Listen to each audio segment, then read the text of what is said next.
city where 3 years ago Vice President and Mrs. Johnson were spat upon and cursed by a seething crowd in the lobby of one of our hotels. Dallas is the city where many leaders and officials expressed anxiety and fear of incident when first learning of the President and Mrs. Kennedy's intention to be our guests. Dallas is the city where on the day of the President and First Lady's arrival, the Dallas Morning News ran a full-page ad with the mocking caption, "Welcome, Mr. President."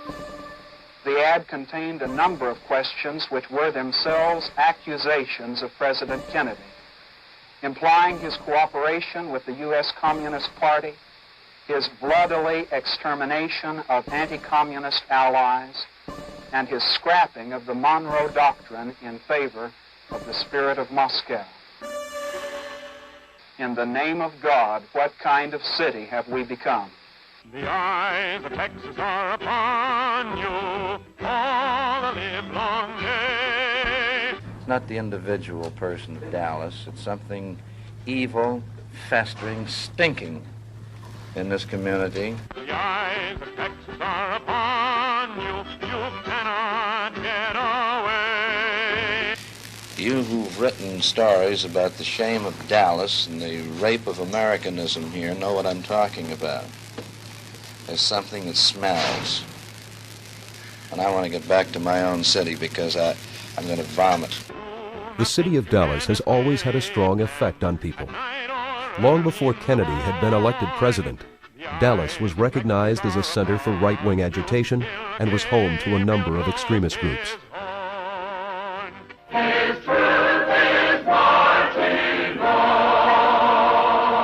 And now, speaking for Christ and against communism, here is Billy James Hargis.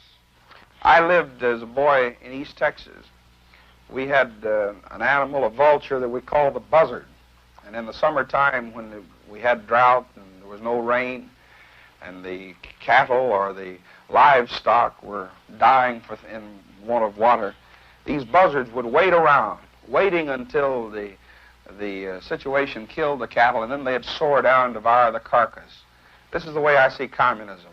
They're not going to try to overthrow this government until we're bankrupt, until we have recession and depression, until our money's gone with our welfare state programs, our socialistic legislation, all these federal aid programs, and all this foreign aid commitments, and our commitments to the United Nations, and these international commitments, all of which are not stopping communism, but are certainly bankrupting the United States. The eyes of Texas are upon you all the livelong day.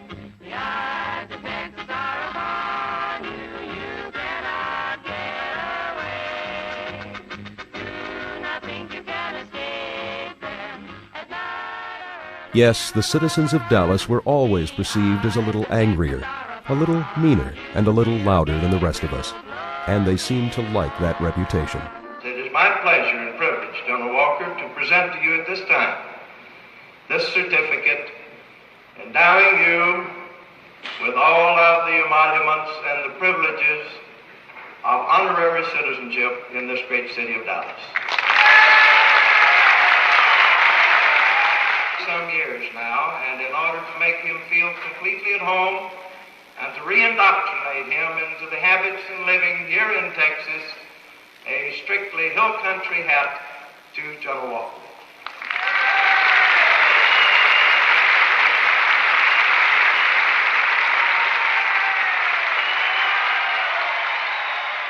Here Gabriel blows his horn.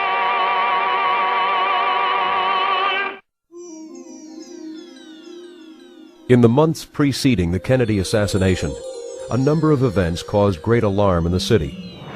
On April 13th, a number of gunshots were fired at General Walker's home in Dallas. On October 24th, Adlai Stevenson was hit by placards wielded by Walker's more aggressive followers.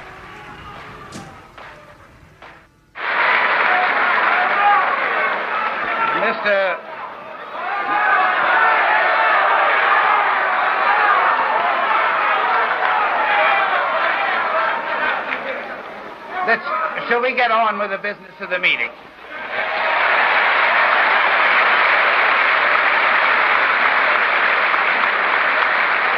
Surely,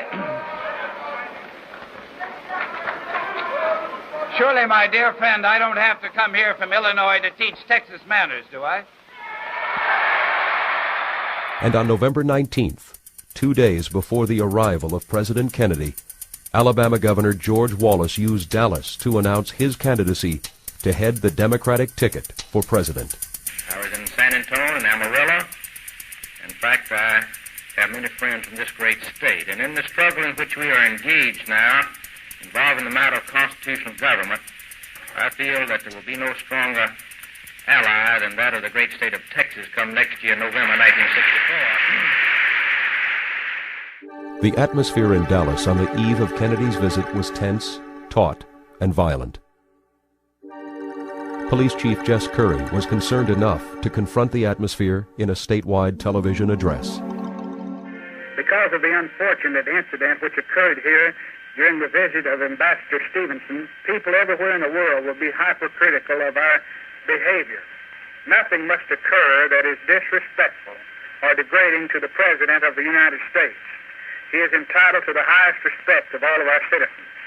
And the law enforcement agencies in this area are going to do everything within their power to ensure that no untoward accident or incident occurs. We will take immediate action if any suspicious conduct is observed, and we also urge all good citizens to be alert for such conduct.